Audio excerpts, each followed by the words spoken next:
Okay, so today is super, super special for me because I'm sitting here with Blake Dufault, and I just found out recently that he's French Canadian, and that's pretty cool to me, Blake, because the fact that I live right by Canada, I'm in Port Huron, Michigan, and people, when I speak throughout the country, Blake, people think I'm Canadian, so I must have picked up your accent. Yes, you definitely do have a Canadian accent, which is a beautiful thing. That's so funny. So my husband and I were boaters, and so when we go on the boat, everyone that comes to visit is just super, super shocked because they see Canada right there. Like you could throw a stone, right? It's just separated by a river. It's called the St. Clair River, and then Lake Huron's right there. So the bridge to Canada is right there. So we go underneath that every time we go boating. It's just absolutely beautiful. And of course, he has to sing the Canadian anthem. I love it. Yep. I can literally relate. I was just in New York. I'm from upstate New York, and my buddy and I went out on his boat, and I'm 40 minutes, give or take, on the water to Canada. And we went almost there. You could see it in the horizon just to watch the sunset. It was beautiful. Oh, I love that. I love that. Yes. And my husband will be jealous to hear that you're a dual citizen because I think that's been on his bucket list to be a dual citizen of Canada. I Although wish I I took will say, advantage of it. I've yes, only been a handful of times. it's so funny. Yes, because I think because his whole family, like generations before, moved from Scotland to Canada and then came, of course, here and settled here in Port Huron, Michigan. And so obviously American, but it's just so cool to be able to speak to you and to have you on here. I know Sean Chido is going to be super jealous of me that I have you all to myself, all because he's on vacation today. So I get you for a full hour. So thank you for being a part of this podcast today. No, thank you. Honest to God, I am super humbled and I really appreciate the opportunity. As we mentioned prior to this being recorded, but I sent you a friend request in like 2010 when I was a student at Paul Mitchell School, Orlando. And here we are, many years later. I was looking up to your leadership and all the business things that you've done. And obviously since pretty much tripled what you did back then. So congrats for one. But two, it's really interesting to be invited to be a part of this Next Level Salon Leadership podcast here 10, 11 years later. So again, thank you. Amazing. That is so funny. I sure hope I accepted that friend request. You Because I did. tell you, the funny thing is many times I get them and I forget to actually go in and confirm. And then, of course, it's gone over the amount of friends too. Absolutely. So then you can't always accept everybody. But that's so funny because I had no idea. And I really didn't know prior to this podcast that you were a Paul Mitchell School graduate. But now I understand because I'm like fangirl over here. I've been looking at your website. And by the way, you have to go to his website. And I'm going to spell it for you, but it's www.blake, B-L-A-K-E, Dufault, which is spelled D-U-F-A-U-L-T. So you have to go to his website, see what he's all about. It's an incredible website. And I'm like, this guy is me. Like, this is amazing. And I'm reading all of your stuff and everything that you're doing. And I love the fact that you say you're a serial entrepreneur, an educator, a product developer, and an author. And the fact that you were a salon owner in New York since 2015, and you recently just sold your salon and you're strictly into product development and educating. Can you talk a little bit about that and a little bit about your journey to now? Yeah, absolutely. So founded the salon in 2015, Paul Mitchell Focus Salon. We had a extreme focus on inclusivity, which I'm going to dig into a little bit later. But there is a world of things that we did very differently even back then that I think that the salon world needs to start incorporating now and into the future, making some changes to some of the things that we've done.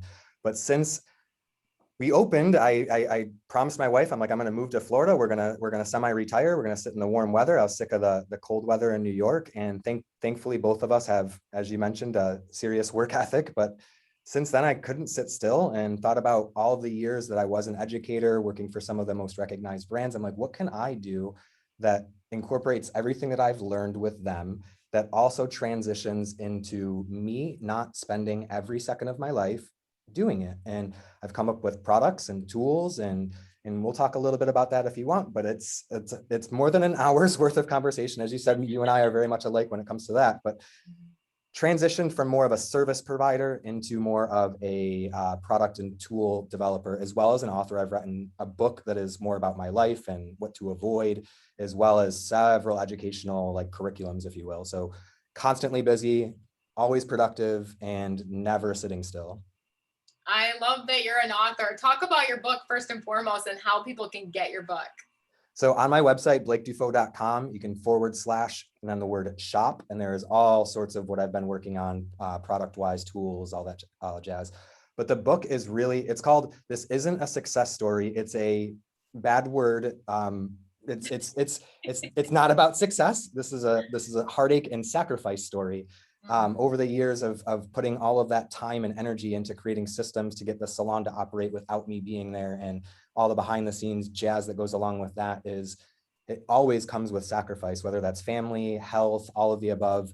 And it's really about my journey, what to do, what not to do, and provides a bit of opportunity to interact with the book, if you will. But there's a Facebook group that I'll have that goes along with that, where you can sort of ask questions and gauge feedback throughout your reading experience or where you're at in your personal journey. Oh my gosh, this is incredible. Okay, first of all, you talked about you want to operate without being there, because that's what Sean and my course is really all about. It's a 6-month business and leadership course, which, as you know, it's going to take a lot longer than 6 months to figure this thing out, right? You've been in the business for 10 years. And so let's talk about that. So how do you operate a salon without you being there? One of my favorite quotes of all time is, "People don't fail, systems do." And what I mean by that is, the reality is people don't necessarily show up to work and want to do a really bad job or to not succeed. And systems are sort of what the tools and resources that are needed for them to guide them throughout their particular journey. And I spent years, and I mean years, developing systems to ensure that they had growth and opportunities versus punching in. Yeah. I hope that makes sense. So good, so good. I love it. So let's start with that, because the first month, that's what Sean and I spent the first month on, and that's building foundation, and it really is about building written systems. And I love that they're talking about that. And I love the fact that you're a Paul Mitchell graduate of Julio School in Orlando, Absolutely. Florida. I think that's incredible. I'm not surprised at all. I love Julio. Was one of my biggest mentors. And just the fact that I always tell our future professionals, listen to what you're not learning. Look on the walls. You're going to see systems. So when you decide, if you ever decide to open up your own salon business, now let's call it a business. A business is actually when you can make money when you're not there. So you actually ran a business. And I love that, because there's a difference between a solopreneur and an entrepreneur. A solopreneur only makes money when they're doing the work. Correct. And so you did that by building systems. So talk to that salon owner right now that's like, oh man, Blake, I've been in the business for 10 plus years and I don't think I have systems. Where do I start?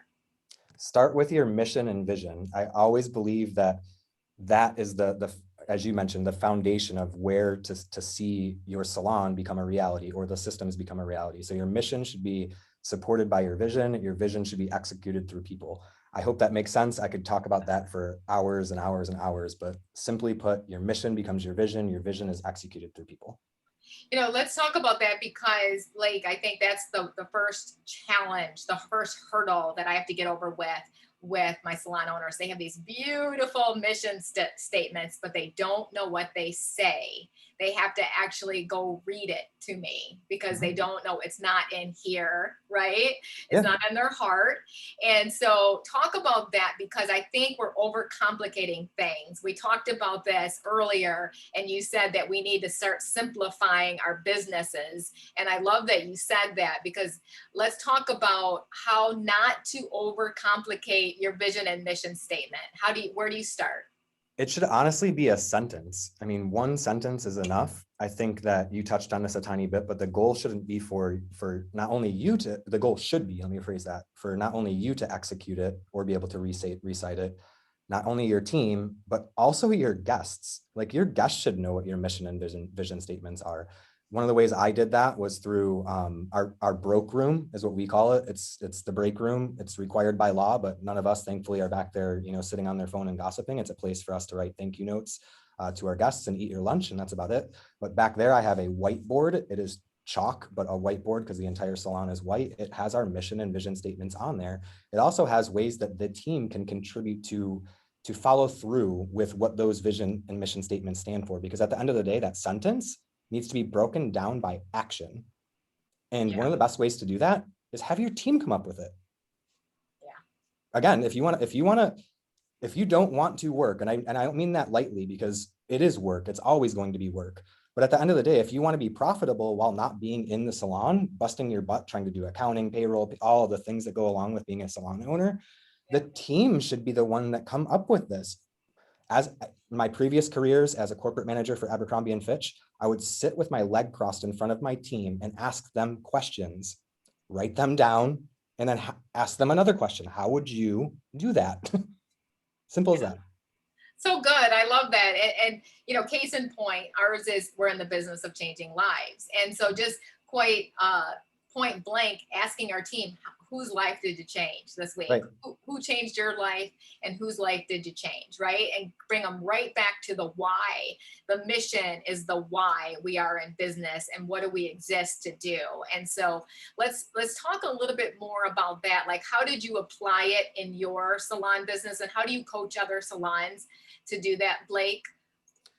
So I think the first step was creating an employee handbook. I know that sounds really cheesy, but at the end of the day, the employee handbook is a guide for them to follow. They can take it home with them, download it on the phone, and really execute our mission and our vision through those opportunities. And I think that the first step for any salon owner, just being honest, is to really dig into what that looks like prior, hopefully, to opening your business. Because as we all know, and I've said in my book, it's not success. It's lots of trials, tribulation, lots of things that happen behind the scenes that sort of make that struggle real. And I think that the more effort and energy you put into that prior is going to only magnify what happens later. I hope that answers your question. And I love that. And make it a living, breathing document because you never know where you're going to screw up. And so 100%. we always have said we stole this from Win Claybaugh, who's my business partner. Love him. Who developed all the Paul Mitchell schools. He basically said that our systems are a list of all of our screw ups. 100%. Right? Yeah. So something happens in your company. Maybe everybody is like not on time. So all of a sudden you're like, okay, let's make that golden rule number one. You must be on time always. And what does that look like? And so is that a non-negotiable for you right through that process? And so what were some of your standards that you wanted your team to live by? And what do you coach other salon owners to kind of make sure that these are your standards too? So first and foremost, I want to touch on one thing that has to do with time. I think that Win Claybaugh, specifically mentioning him, on time is 15 minutes early. Yeah. On time is not, if we have a webinar at 12 o'clock, you and I are on this 15 minutes prior. I think that is huge. And I can give you an example of leadership because that's part of what this conversation is about, of how I used to do that with a team that I managed prior, again, learning from experiences to opening my salon. I worked for one of the largest privately owned salon chains, and anyone can put the puzzle pieces together if they want. But we had a team member. I was a multi-site manager. So one of the managers said, we have this team member who keeps showing up late. There's guests waiting for this person to do their hair. And she's in the background doing her hair, her makeup, showing up right on time. And I mean that literally. So the salon opens at 8. She was there at 8:01, walks right by her guest, sits at the chair, starts doing her hair, doing her makeup. 15, 20 minutes later, the salon guest is now able to be seen for their 8 o'clock appointment, which is terrible. And the rest of the team was mentioning this to the salon leader, saying, hey, listen, like, this is unacceptable, blah, blah, blah, blah. How I managed and how I led that process was probably a lot different than many folks would. And I think this goes back to next level salon leadership, right? This is next level, it's about coaching, right? It's about doing all of these things. Well, here's the reality. I never had a conversation with that particular stylist. Instead, I had a conversation with everyone else. I was like, hey, listen, I'm like, what's your favorite accessory? Again, going back to asking questions. Oh, I like high heels. Cool. What's your favorite color? They're like, red. Awesome. Show up tomorrow wearing red high heels. I want you to be 15 minutes early. Can you do that for me? They're like, yeah, of course. Ask the next person. I love glasses. You have beautiful glasses on, Tina, by the way. Show up in those glasses, right? I want you to dress to the nines, show up early as if you're going to a red carpet event. Everyone did that the next day. What do you think happened when that team member showed up 15 minutes after their arrival, right? Because they were on time 15 minutes early. How long do you think it took to change her behavior where she was showing up early, where she was looking dressed to the nines? So I guess my point of bringing that up is sometimes we need to take a step back and look at ourselves, right? And think about the ways that we're providing coaching, because I could have very well had a conversation with her and been like, hey, listen, like, what's going on? Why are you late? And why is important, but it's also very derogatory. So why, what if she was homeless? What if she took a bus to work? What if she could, there's many scenarios I could think of, right? Yeah. But instead just have I had a conversation with everyone else. Show up, look your best, problem solved. Wow. So some of the things that I do in my salon now, previously to selling it, but I got my phone here. I can read you our mission, our vision, and then more importantly, how we do it. So mission statement: to create a career path for artistic professionals within a team culture, very important, by living within our values and beliefs, all while creating the ultimate guest experience. Values and beliefs. Team, we are a family. We value building relationships and teamwork and strive to create a like-minded atmosphere. Opportunity, we create growth and opportunity. We value contribution, participation, and encourage one's curiosity. Passion, we are artists. We value the drive that sparks one's creativity and allows us to play every day as artists. Knowledge, we are humble and hungry. We value knowledge and skill. Our constant hunger for creativity is exuded through knowledge and skill. So what does that mean? What does that look like? And then below that, and I'm not going to go into all of it unless you really want me to, but what does my performance look like? What does my team performance look like? What does my guest experience look like? And it goes down that whole entire path and breaks down each one of those things individually. Like, this is so powerful, and I love it because you're tangibly giving people ideas of how Right. to start building those systems, right, in your company. And I'm certain you didn't write them before you even opened. I bet you started continuing to write them as people started showing up, and you're like, okay, I don't really like that characteristic or quality. That's going in our systems.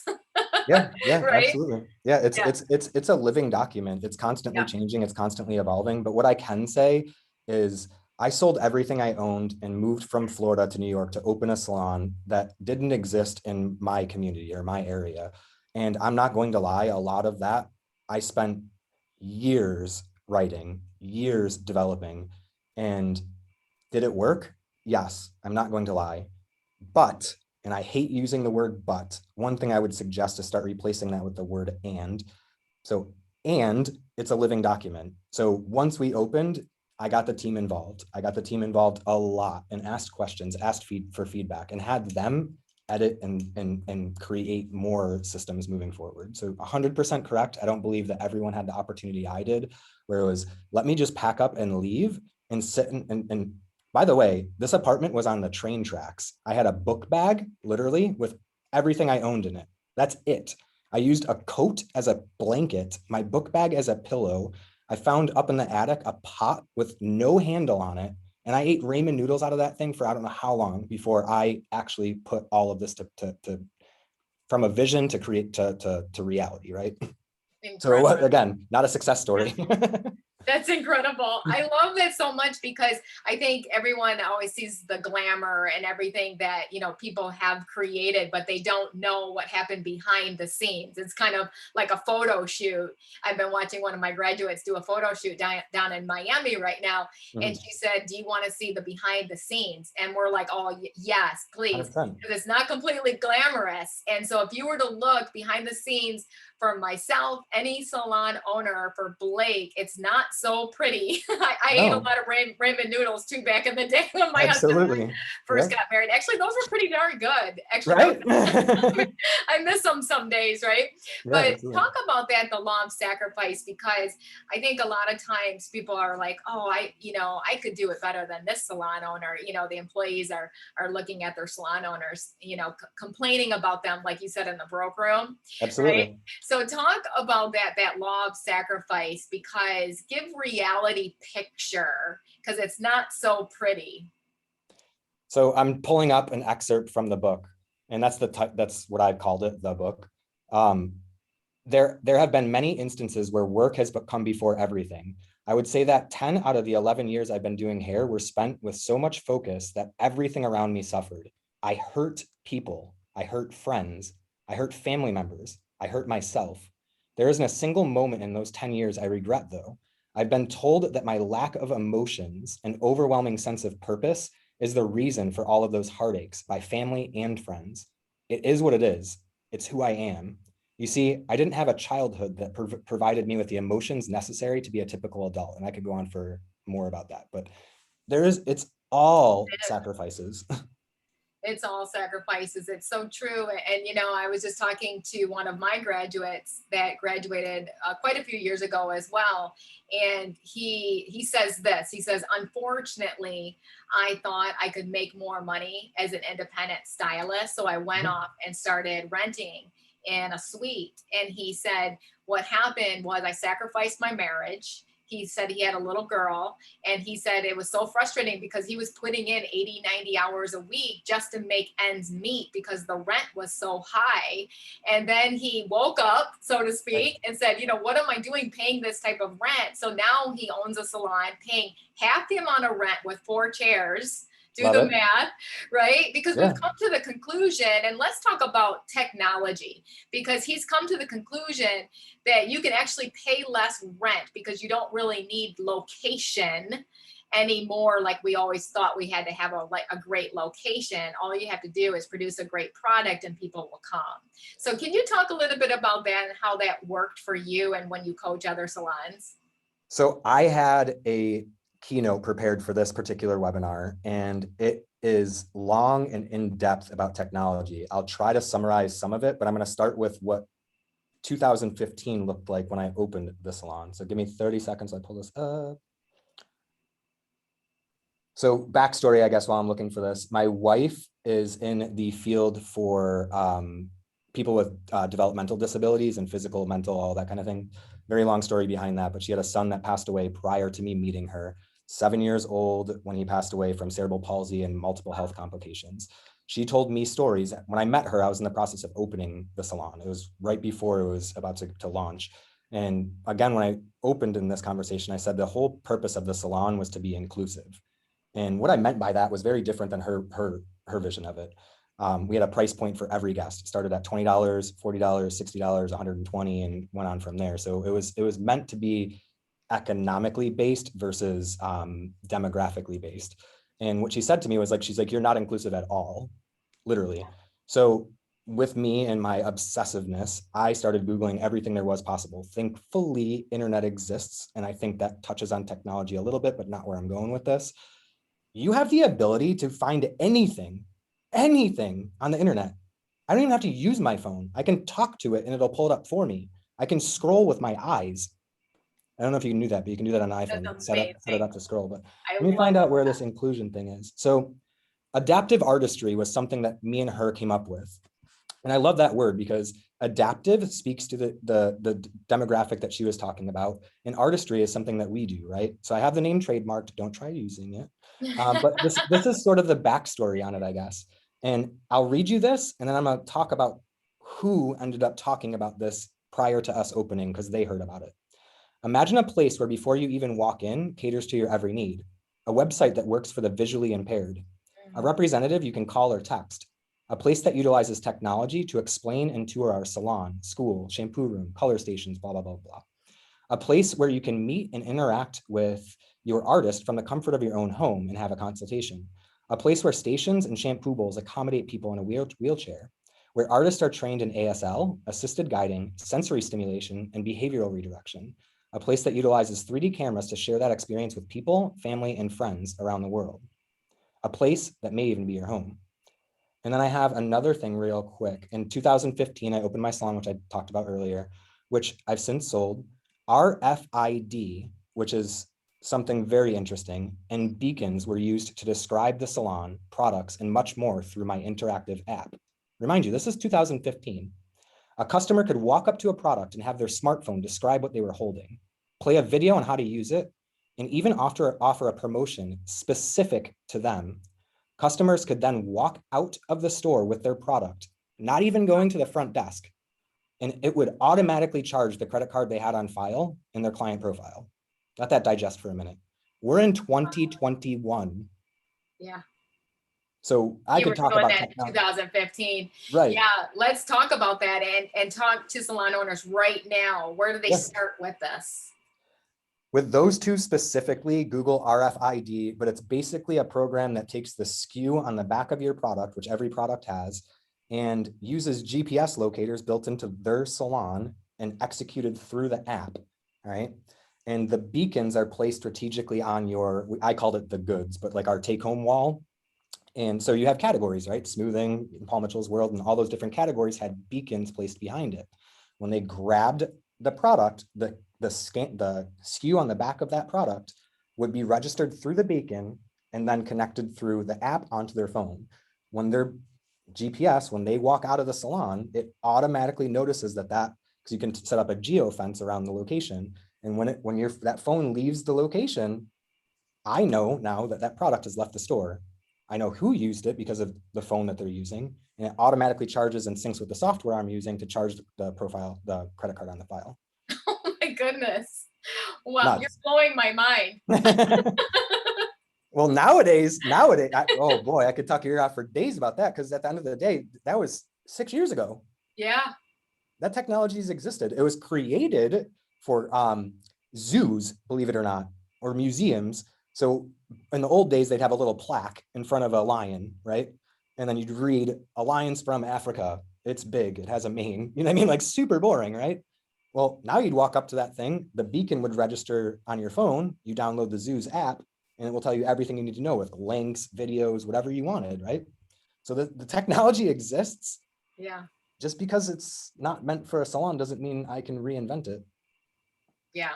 So good. So talk to salon owners right now. What are they missing and where do you think they need to jump on the boat? Like, what do you think is the most important areas in order to, let's save our salons? Because, I literally am driving up even in the state of Michigan and seeing salons closed. I even walked up to one recently and it even had a note on the door.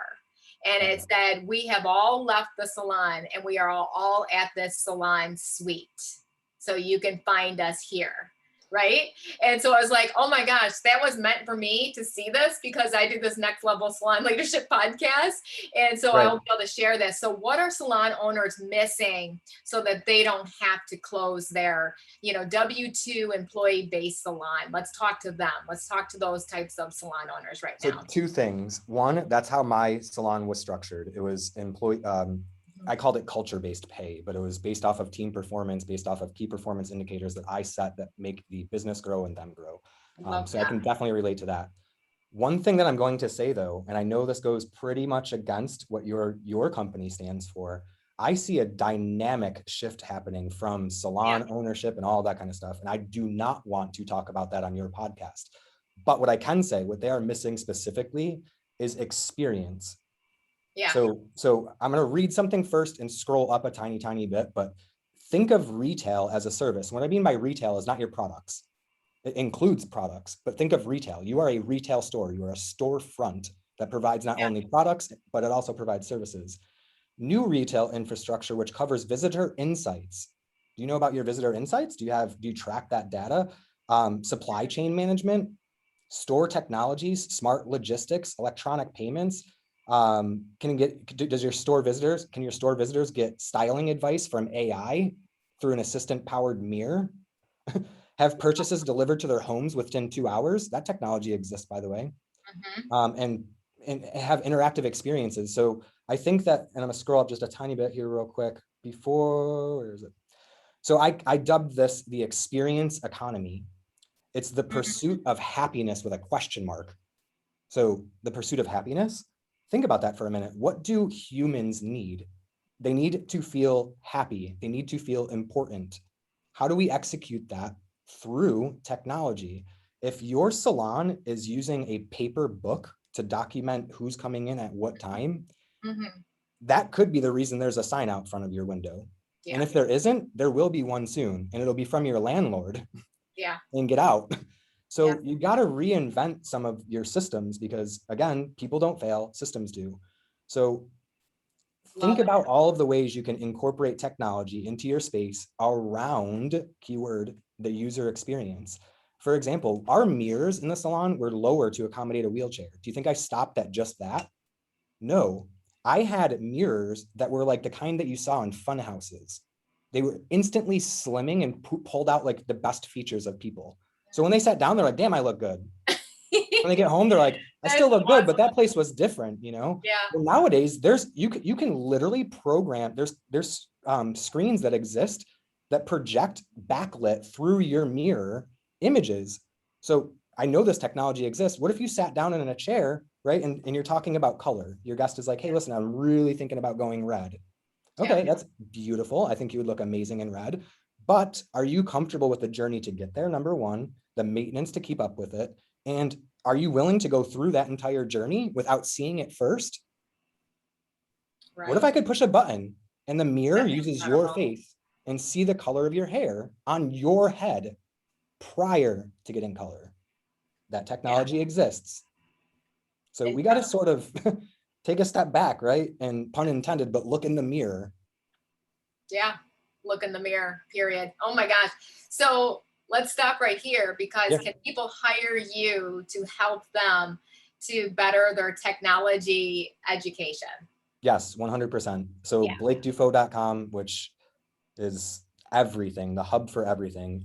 There's custom curated courses, there's business coaching, there's all sorts of things on there. And I spend my time really digging into I got to be honest, the first thing you better be, if you are Googling this and wanting to hire me, you better get real comfortable with being uncomfortable.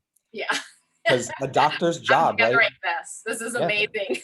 Yeah. Well, a doctor's job, right? You go to the doctor, you're Yep. like, hey, listen, my elbow hurts. Yeah. They push on your elbow. Ow. Oh, I found it. It hurts.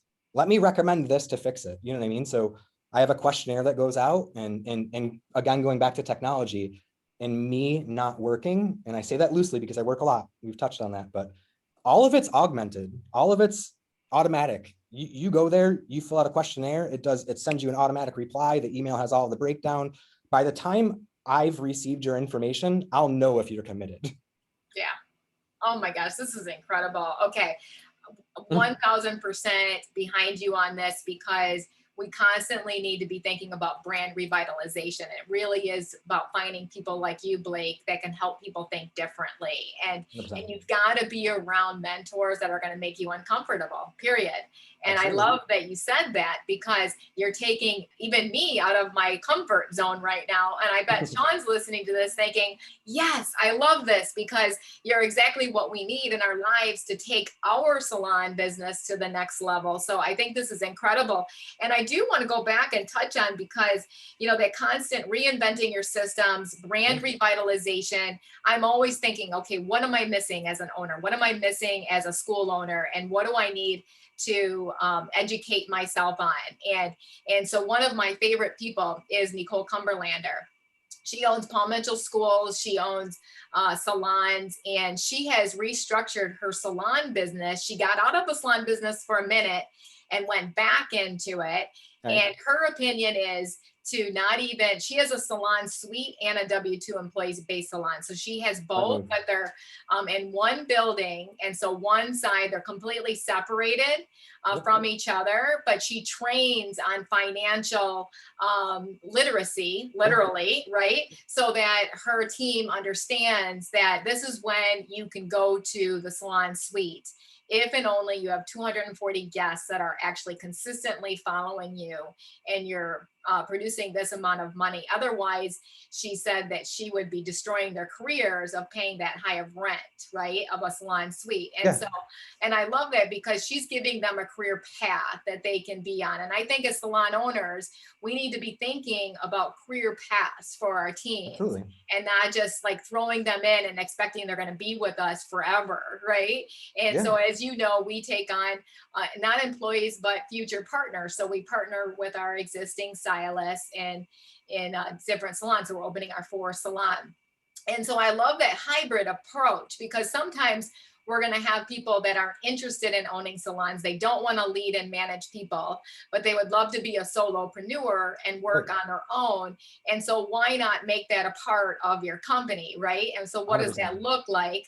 And so talk a little bit about that, because what's your opinion on that, you know, of what Nicole has taken on that stance? We just interviewed her recently regarding this, and I just think it's brilliant. She's one of my greatest mentors, and I know that I have to constantly reinvent myself to keep up with the times. I don't want to be some old lady, right, that sticks with old systems and old ways. I want to move with the times. I certainly know every other big company is. Yeah, so here's what I'm going to say to that. First and foremost, I love what she's doing. I absolutely love it. I think that's a brilliant concept, because at the end of the day, it's going to happen regardless. Yes. Why not provide the resources and knowledge needed for them to thrive rather than strive, right? Exactly. And I have a friend in New York who does the same exact thing. She was realizing that there's a huge turnover. And if I'm not mistaken, I believe Bloomberg quoted it at like 5% a month of employee turnover happening in a retail space. And that's huge. And the most expense that goes into a salon owner is training. I know it sounds crazy, but training and payroll. And if you do those two things just for them to leave with all of the knowledge that you've given them, why not, would be my answer. Provide a home for them that does that. Absolutely. What I will say though, and I'm going to touch on two things, and again, going back to the pushing when it hurts, right? So I mentioned in the last question that I wasn't going to mention something based off of it being a different direction, right? And I'm going to leave you with a quote. Wayne Gretzky said it best: "I skate to where the puck is going, not where it has been." What does that mean? So if my friend in New York is doing it, and Nicole, is that her name? Yes, right? Nicole. Yeah. So if Nicole is doing it, that is where the puck is. Yeah. Okay, where do you see it going? Okay. Bigger question, right? So it's 2021. We're almost in 2022. We just got out of a really, really tough time for not only our economy, but our personal health, right? So COVID, we sat in our house. We were forced to close our businesses. And I know people, I know salons that sat there. Why me? What are we going to do? Yeah. All of these things, right? Not me. That's why I sold my salon. I had time to reinvent my brand. I thought differently. I thought about where the puck is going, not where it is. Does that make sense? Yes. So me personally, and this is my personal opinion, I hope it doesn't offend anyone, but quite frankly, there's 1.2 million salons in the US. That number is going to diminish, not grow. 130,000, as a school owner, you know this, but 130,000 students each year enroll into cosmetology school.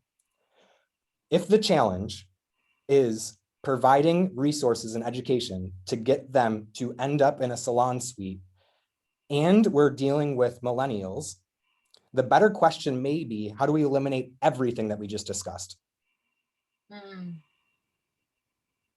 Something to think about? Yeah, something to think about.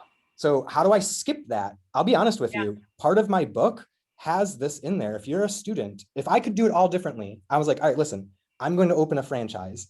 I'm going to have 900 locations. How do I do that? I'm going to work for the largest privately held salon chain. I'm going to learn everything that they have to offer. I'm going to make it, adapt it, and make it work for my business model, my vision, my mission, right? I went to a Paul Mitchell school. Thankfully, they teach more than just hair, right? And I'm going to take all of that information and I'm going to open a salon. And I opened one. I'm like, yes, pat on the back, right? And then I'm like, COVID. Okay, wait a minute. What can I do differently? And I spent the better part of 11 months, something crazy like that, reinventing all of those things. So if I was to go back with the knowledge I have now, most important thing I'm saying right now, with the knowledge I have, I would have never done any of that. I would have literally went to school, graduated, and rented a booth somewhere. Want to know why? I could actually, with my knowledge now, I would have bought a house with a separate entrance and built a salon with 2 stations, let's say, in my freaking house. I can write it off on my taxes. The house itself, for all I care, I rent it out for all I care. It's now it has its own LLC. It's a business. The house is a business. The business next to it is the salon. And I would have taken all of the information I have now to skip the working for someone part. Because quite frankly, 40, 50% commission, team-based pay, all of these things, Mhm. If you think about it, commission, let's go back to that. Commission is a thing of the past. In California, it's illegal. Yeah, You they're doing can't pay them. hourly. You Right. can't. You have to pay them for the hours that they're not working, right? Right. So again, just going back to that, really, where are we going as an industry question, which this podcast, correct me if I'm wrong, is about. Where we're going, I think, is a very different conversation. Yeah. No, that is absolutely incredible. I love that. And it's so true. And I think, the salons that are listening right now that are still stuck in paying commission only. Oh I yeah, mean, first of all, you're violating Department of Labor laws 100%. Yeah, already. And so in California, they basically caught them. yeah, Gotcha. And I yeah, always tell people, hey, that wave is coming. it It's is. coming our way. We're in the Midwest, right? Yeah, And it's coming our way, and you're going to get caught, through that process. And so 100%. that's incredible. And it is so important to adapt your mindset and to start thinking differently. Yeah, If this happens again, and it might, we don't know what's happening, right? It might happen again, and we need to start restructuring our companies. I agree. And that's so huge. So talk about how you've restructured into the product development and Yeah. what you're doing now, and give advice to salon owners that might be saying, "Ooh, I kind of like to do that too. How do I Yeah, get started?" absolutely. So first and foremost, I want to retract a little bit of what I just said. I think that there's an opportunity regardless for salons, for salon suites, for everything.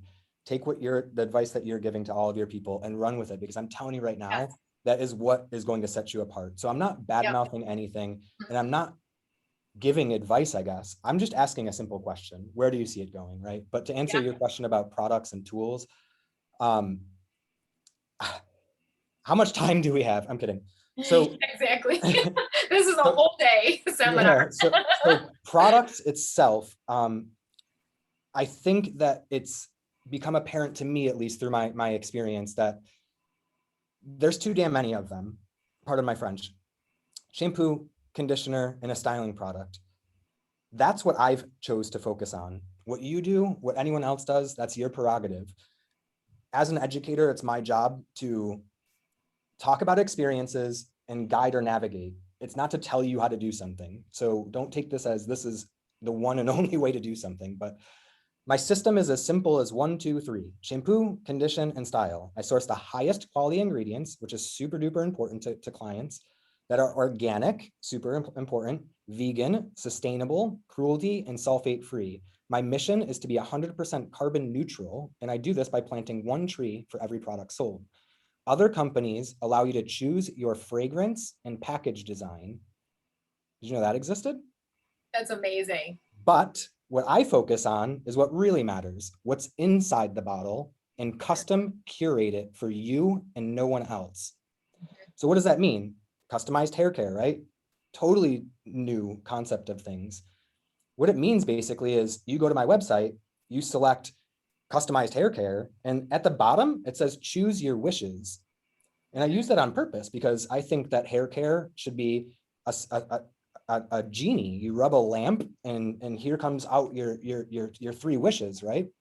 So again, please choose your 3 wishes. And when you click it, color care, blonde hair care, healthy scalp, volume, all of these things that clients are looking for, right? Yeah. Select 3 of them, and then the product is custom curated for you specifically. One of the cool things about it is if you select color care, the conditioner itself is pigmented. So I can take your formula, a picture of your hair, and take what I'm seeing in that and deposit pigment into this. And every time you condition your hair, you are depositing color. It's not designed to replace a stylist, but it is designed to extend your service in between services. It'll blend gray, it won't cover it. So it's not going to replace a stylist, but it's going to add to it. And styling product, same concept. Every time you apply this product, it is pigmenting your hair. What else can we do with that? As stylists, salon owners, we should know that we can enhance, neutralize, or intensify the color that we're looking at. So now we can make changes too. So, hey, my hair is getting too warm. Let's cool it down. Hey, I want it warmer. Yes. Let's warm it up, right? Yes. Okay, Yes. well, I haven't forgotten about the stylist either, because there's another version of this, the same exact product line, because now I need to start focusing on stylists. I'm one. I'm not trying to exclude them, right? So think about how that works for professional use products. Now you have a conditioning treatment you can offer at the shampoo bowl, right? Now you can offer an add-on to it, right? Now we have pigmented products, I call it the paint, and then a product called the graffiti, which is spray paint basically for hair. So going back to that mirror, if you look in the mirror, I want to be red, right? Well, now I'm not in the salon industry. I don't have a salon space to utilize a mirror. Well, how can I do that? Well, through stylists. And the stylist can grab the graffiti, pigment it for their guest's hair after offering an in-salon treatment, and then change the color of their hair if they want, so the guest can try it before you buy it. Think of it like with like a lease with an option to buy. You don't like it? Let's go wash it out. Let's try this one. And all of it is available for take-home purchases. So that's just the product aspect of things, but yeah. I love that, because John Paul DeJoria has always said, always be in the reorder business. 100%. And so are you in the reorder business, right? Because that's an actual business. Yeah. Right. Someone to buy it once. It's so smart. Like, I love it because you're thinking so different of how can I still get paid without doing the work. And I've always said that, like, how can I get paid while I'm sitting on the beach? You know, I like the beach. You do too. We're in Florida. We're not even tan. So what's our problem? Right? I know. That says a lot, right? It shows how much we're working. Because we're working, you know, this is huge. So what else are you doing? And talk to salon owners right now. What else did we miss in this conversation that needs to be said? So that's a good question. I want you to think about this. This was my original attention getter for the conversation that we're having. And I got to be careful because my phone is sitting next to me, but hey Siri, order me soap. Hopefully it didn't register, but it pulled it up on my phone, right? She orders. She literally will order me soap, and it will be delivered to my house in 2 hours, depending on where you live, but that is definitely Amazon's goal, 2 hours. They're even talking about 1 hour. So what does that mean for a salon? If you sell products and you're not using Amazon, what are you waiting for? 100% of zero is zero. Right? So I'll give you an example of what I mean by that. While I was in New York, my wife, amazing person, by the way. Let me get rid of this Siri thing. It sounds like I need to interview her for my B series podcast. Yes, definitely. Yes, she's next. So I was in New York. I was there for 3 weeks, and she sent me a text. She's like, hey, listen, babe, I'm going through my closet. You know, I got a lot of things. I'm gonna go through this stuff and donate some things, right? And I think that's beautiful. She's like, I have all these shoes and I don't wear these shoes, right? I'm going to donate some shoes. I'm like, that's fantastic, babe. So I waited a couple days, and I did this on purpose, but I waited a couple days, and then I sent her a link to Christian Louboutin. And I said, take your pick, sweetheart. Since you've cleaned out your closet, I want you to be able to fill it with some things that you've always wanted. And she did. Guess what? Wow. We ordered that. It's still not here. Yeah. Wow. So it's been a week, a little over a week. And we're still waiting on 5, by the way, 5 pairs of these damn things. I got to put a leash around her a tiny bit, but at the end of the day, she did order me 2 pairs. So I guess that's amazing, but they're not here yet, right? Right. I just said, I can literally tell my phone without touching it to order me soap, and it will go through my history on its own and find the soap I use and order it. And it will be here in 2 hours. Yeah. It's been over a week. So what am I left with going through Christian Louboutin? It was like the high end of this, the shoe market, right? I'm left disappointed and waiting. Yeah. So that's something I would think about really. Revisit, clean your closet, pun intended. Yeah. Go through the things you're not using, the things that aren't working, right? Find the ones that are and celebrate them. Yeah. Put more energy into the ones that are working. Get your team involved on the things that aren't. Well, that's so huge. You just dropped the mic on that one. Celebrate what is working and get your team involved with what isn't. Correct. When's the last time you asked your team what's not working? Agreed. right? What do we need to improve? And I think that's the biggest challenge that I see, Blake, when I'm coaching, not only myself, but also coaching salon leaders, is that they're not asking those questions, right? And so I always try to go back to those 4 questions, what do I need to stop doing? What do I need to start doing? What do I need to do more of? What do I need to do less of? But we need to ask those 4 questions more and often to our team and give them a chance to actually respond. So one of my favorite things, just to add on that a tiny bit, is you said often, and I love that you said what that. is often? What's often, right? Not once a year. Yeah. So often to me, for my business, and when I was, operating a business from Florida that is fully functioning on its own in New York is coast to coast, right? And we did this daily. Daily. What does daily mean? Beautiful. Every shift change. Yeah.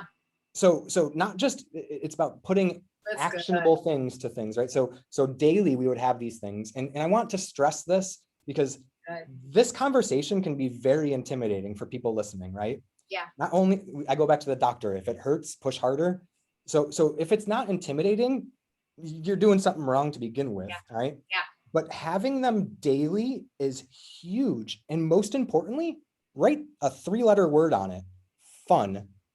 What are we going to do today for fun? Yeah. Because that should be part of it. We didn't get into this business to not have fun. We want to change lives. We want to make people feel special. We want to make them feel beautiful. We want them to see the beauty they might not otherwise see. That's a big difference because everyone's beautiful. But if they're not seeing it, they come to us for us to bring that out. How are we going to have fun today? Yeah. And then revolve it around numbers. Yeah. Because, dude, we didn't get into business to not make money. Stylists didn't get behind the chair to not make money. So revolve everything around numbers and make them attainable. Get your team involved. How do you see this going? What are some numbers you would like to see? What would it mean for you if you had $500 extra a month?